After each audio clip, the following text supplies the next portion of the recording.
Cate Steel, and I'm sitting in for Irving Steel, who had another appointment last minute, unfortunately. But I am so excited with having two amazing guests today, talking about local issues and projects and work that they are doing.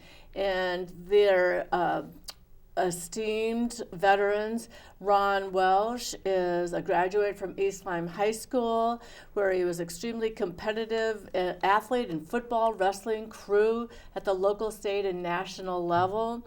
He also received the East Lyme High School Woodworking Award of the Year his junior year. And upon returning from 1 year combat tour from Afghanistan, he was inducted into the East Lyme High School Football Hall of Fame, served in the U.S. Army as an airborne ranger, including 3 trips to the Panama. 1 was part of the Operation Promote Liberty, 17 worldwide emergency deployment readiness exercises with the 2nd Battalion, 75th Airborne Rangers stationed at Fort Lewis, Washington. And now Ron is, what is your title, Ron, currently? So I'm currently the Vice President of Veterans Rally Point. Veterans Rally Point. Yes. Okay. And I also want to introduce Lorie, your cohort. Now Lorie serves as the Senior Director at Military Veteran Family Program at Eastern SEALs Veteran Rally Point, and the first member of the Veterans Rally Point team since March 2018. Oversees the programming of our facility, she oversees the program of your facility, the Women's Veteran Initiative, peer meetups, and caregiver retreats. A certified veteran peer specialist, and works as a go-between for the clients and behavioral health team at Forge VFR. Played a key role in processing surrounding the $2.5 million state bond grant for the build out of an 18,000 square foot facility, Veterans Rally Point Center of Excellence in Norwich. The more I hear about this, the more I want to know, and I think our guests are going to want to hear more too. So please help me welcome these two amazing veterans, and thank you for your service. First of all, thank you for your service, and I hope that you're getting the services that you were promised when you were released from your military duty. Thank you. Well, Cate, thank you for having us today. We greatly appreciate you sharing a little bit of time with us so we Absolutely. can talk about our facility. We're extremely excited. This was a long road to get this project done. We were awarded a $2.5 million grant in July of 2018, and the purpose of that grant, and it was awarded to Eastern SEALs Capital Region, Eastern Connecticut, was to develop a military and veteran-friendly center of excellence. Mm-hmm. So we have been working feverishly to get this done since we were awarded that in July of 2018. Well, and it's a philanthropy-based project, right? You don't have a revenue stream. You have a few revenue streams, but it's hard work to get them because there's so many competing interests in the area with other agencies that do not necessarily the type of work that you're doing. But tell me about what you're doing and why it's so important. Sure. So what I'd like to do, Cate, is kind of walk you through the build-out, and Lorie will talk about the programs that are inside of the build-out that we have. So kind of a quick thumbnail when you pull up in front of the building.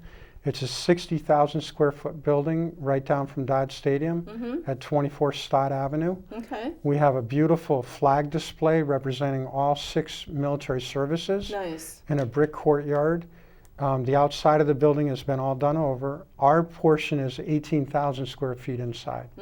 So you walk through the front door, you'll be greeted in the reception area, and you go down in the hall to the end, and there's a yoga meditation wellness center. Nice. And Lorie will tell you what happens inside of that. Are you a yogi? Well, I'm not a yogi. I'm learning to become one. The older I get, I realize it is definitely something I need. Well, the flexibility and the stretching, and then there's balance, all of that is absolutely so important. Yes. So we have a group called Recovery Yoga, and they too are a nonprofit organization, and they have partnered with us to come in and give free yoga classes to our veteran and military peer group. So right now we have them coming in. They come in on Wednesday night after our peer group weekly. And the girl that is actually our instructor is actively serving in the Connecticut Army National Guard. She is a major in the Army Guard, and she also works as a Navy contractor during the week.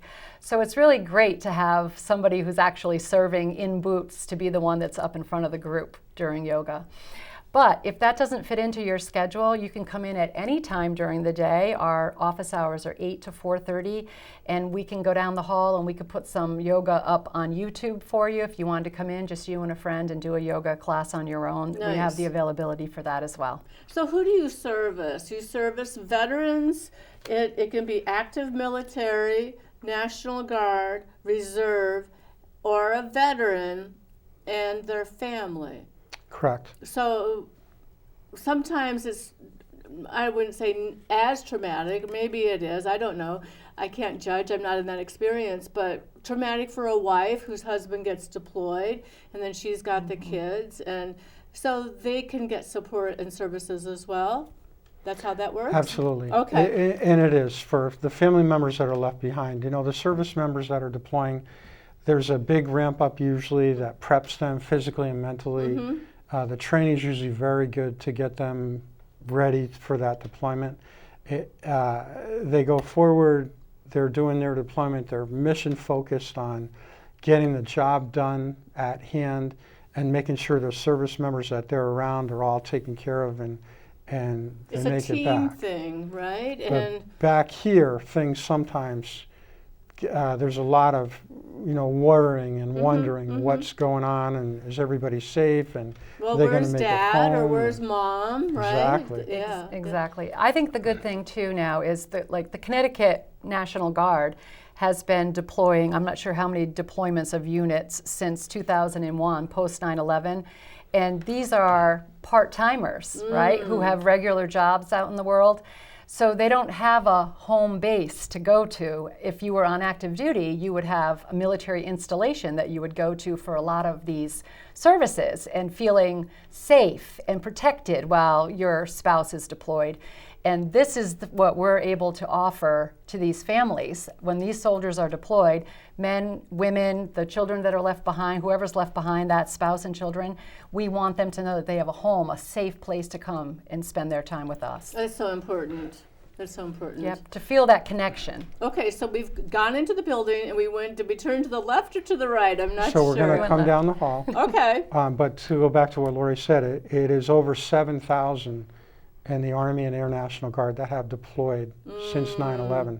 That's just the Army and Air National Guard. Think about it. All the other services are here, right? Every service is represented. The Navy, the Marine Corps Reserves are in Connecticut, the Air Force, Coast Guard, they're all here. So, and the highest density of veterans is in this part of Connecticut, in the eastern portion. That's why it's very important to have this Center of Excellence in the eastern portion.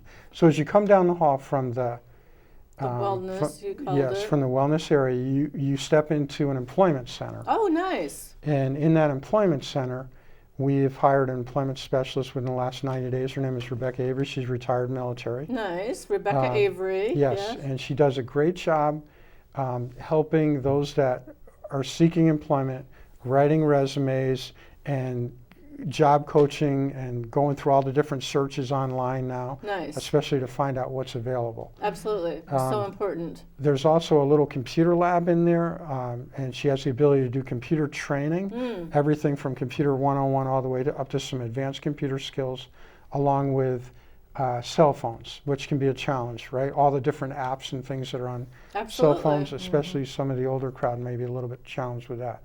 So she's very good with that. We have next to that a conference room, multi-purpose conference room.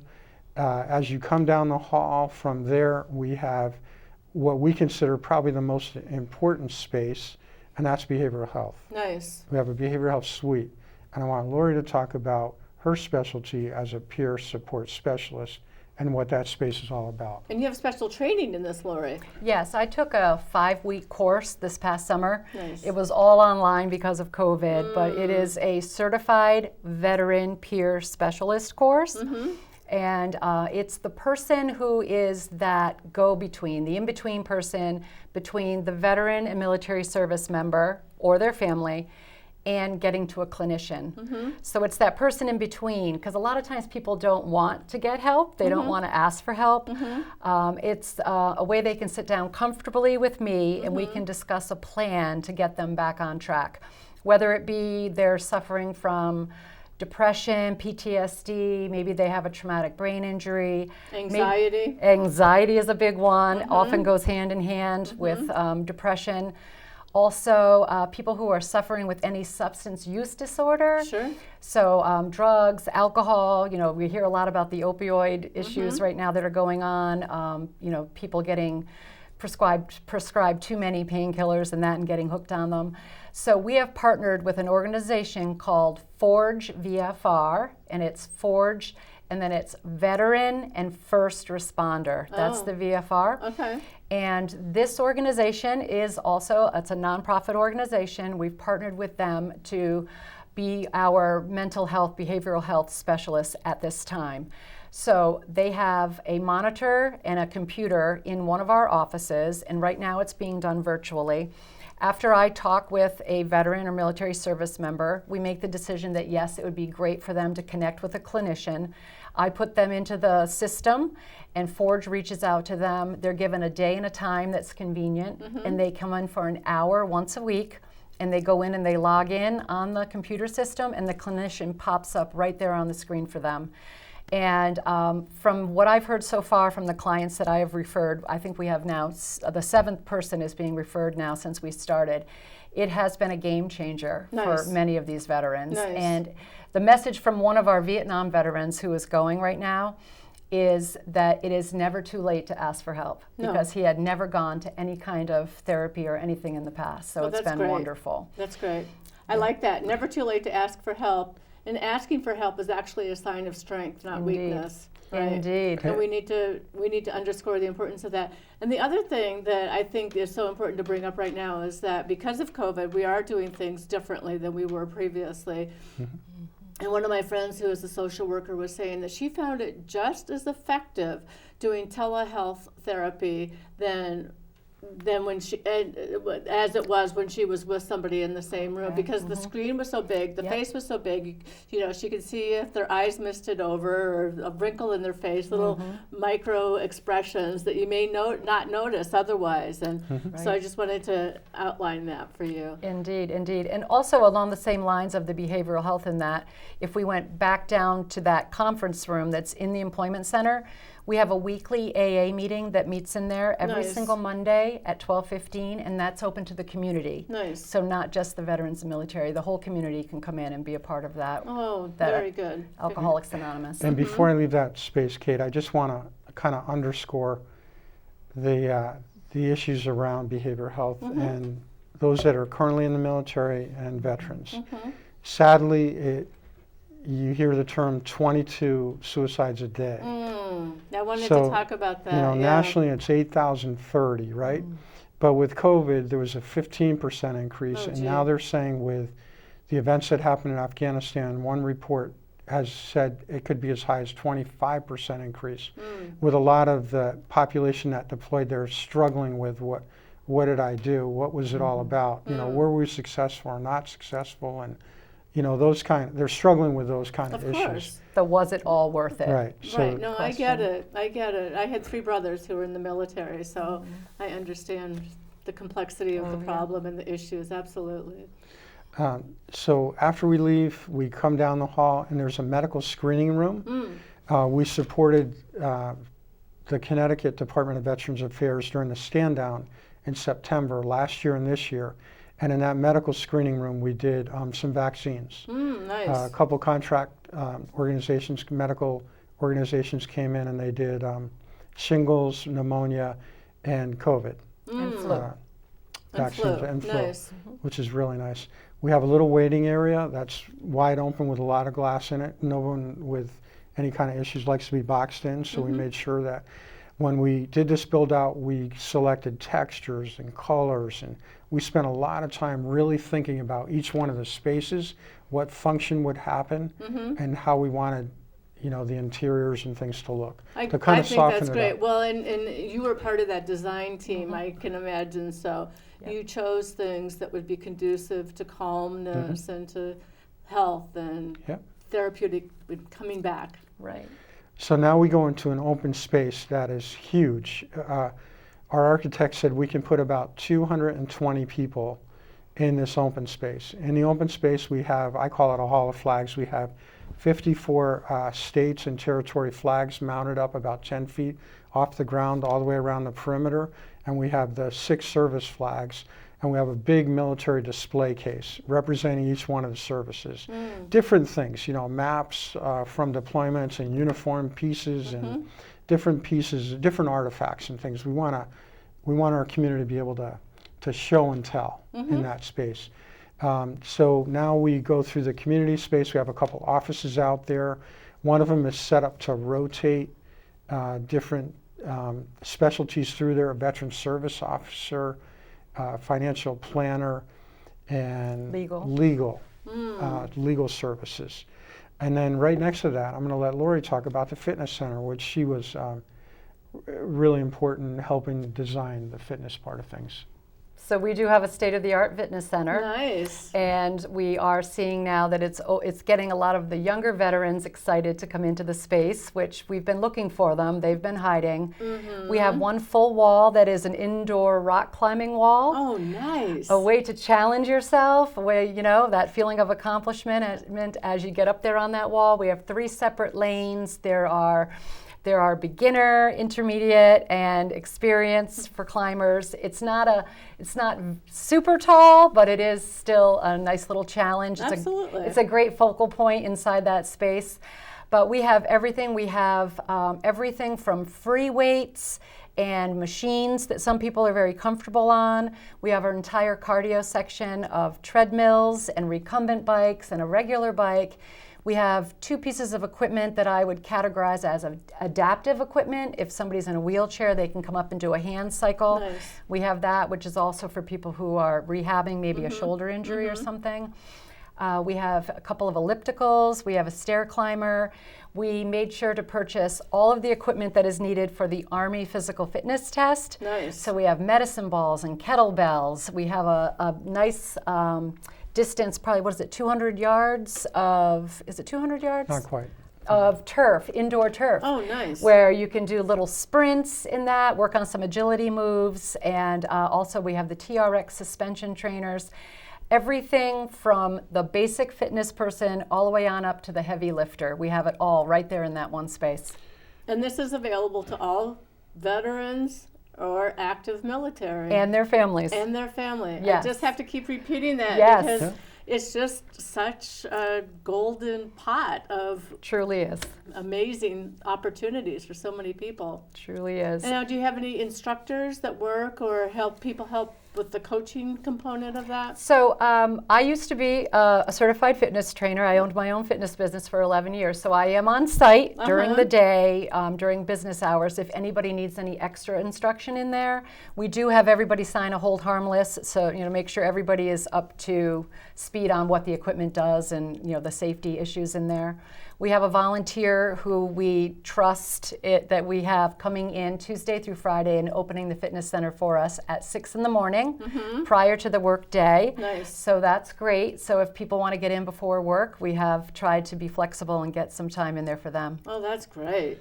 And I can talk them through how to get up the wall safely with a harness on. We're going to invite you up, Cate, because I would want like to to see you come. climb up Yes. on that wall. We'll do Facebook Live when I pop in there. Exactly. Yeah. And I'll I did bring a my lot friend of, Harry too. My Yes, please do. 97-year-old friend.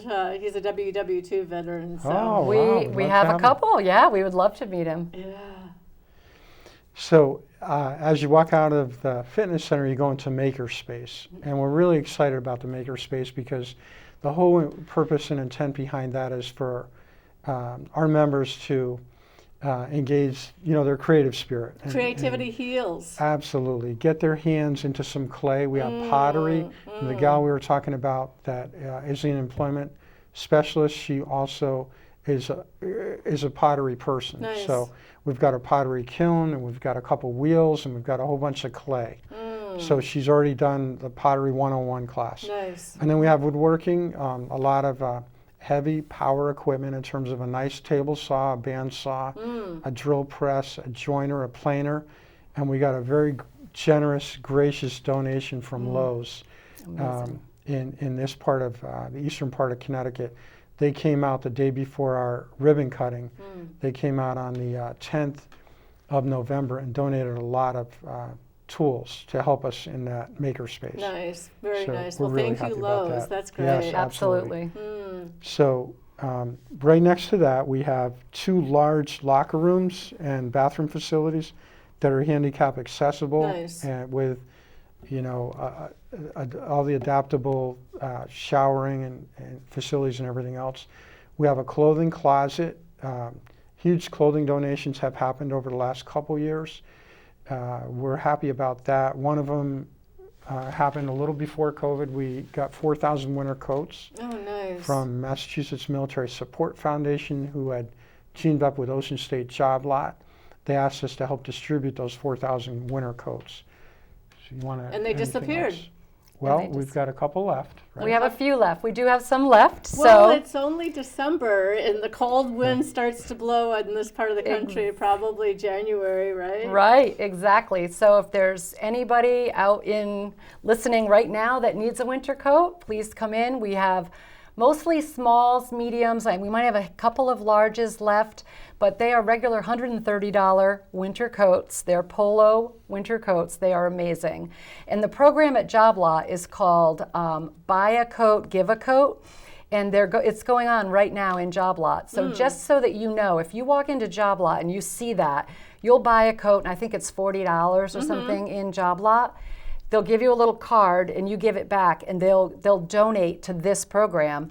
And we have seen the other side of that program. Nice. That's what's really great. And then to see the look on the veteran's face, you're giving me this, and it's like, yes, if we can help at least one veteran out there, you know. Makes me want to go buy a coat. And your phone number is 860-859-4148, Yes. extension 1. Yes. So, and they can call you. There's also a website, Veterans Rally Point, and then you're .com. Yes. And that's your website. And then you're also on Facebook. So we should all go to your Facebook page, like it and share it, because you never know when a veteran would Exactly. need what you have, right? Sure.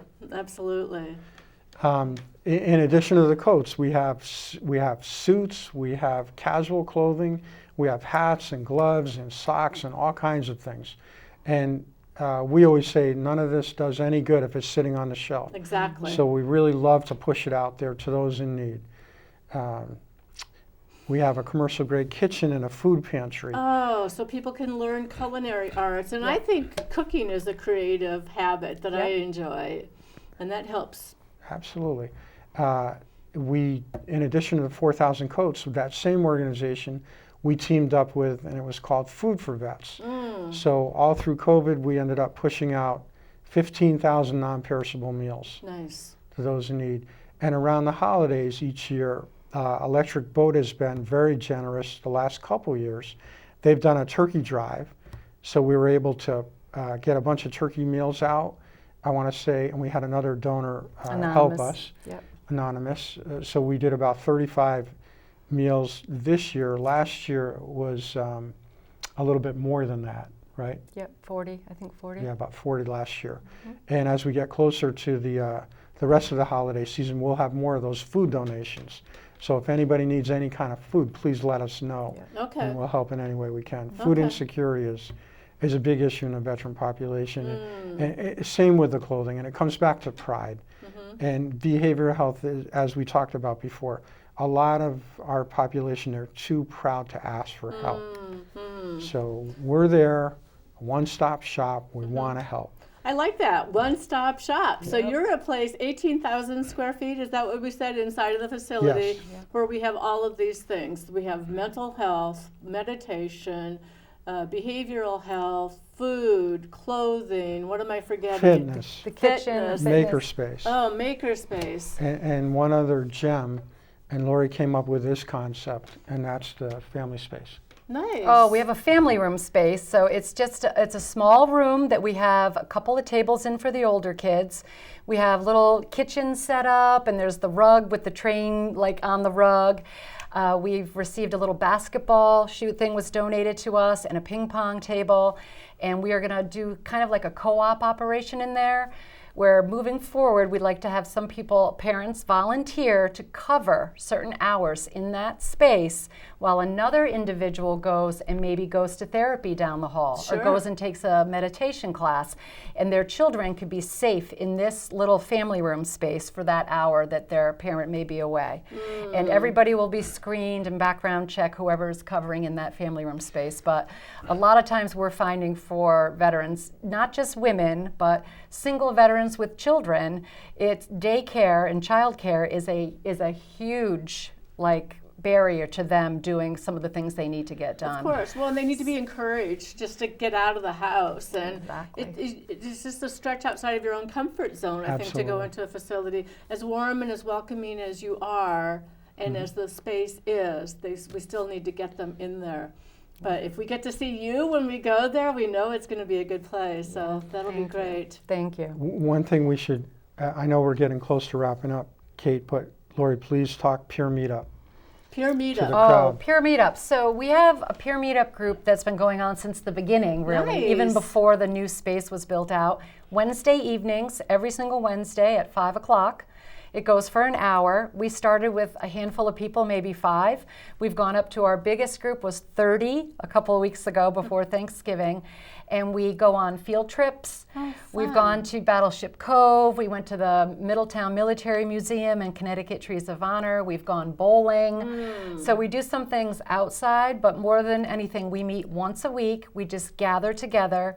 Some people will volunteer from our group to get up and share a hobby that they do. Nice. Ron shared one night about his deployment to Afghanistan, and which was great about that is the Vietnam era veterans all stood around the map while Ron was talking about his deployment, and they started opening up. So it's like you're bringing the generations together, and we're like all on the same team. Love it. And we've done, I did a nutrition class, a couple of them actually, just a couple little tips to share with them for healthy eating. So it's been great. I think some veterans have told us they look forward to it every week. It is their I'm big so night out. happy. I'm so happy. Well, thank you both so much for coming today, for being Irving's guest, and for sharing your passion and your work and your mission. So much luck to you and best of everything, please. Thank you again, Cate, for having us. We greatly appreciate it. Oh, Thank you, Cate. It's a pleasure to be able to continue to serve the veteran and military community. That's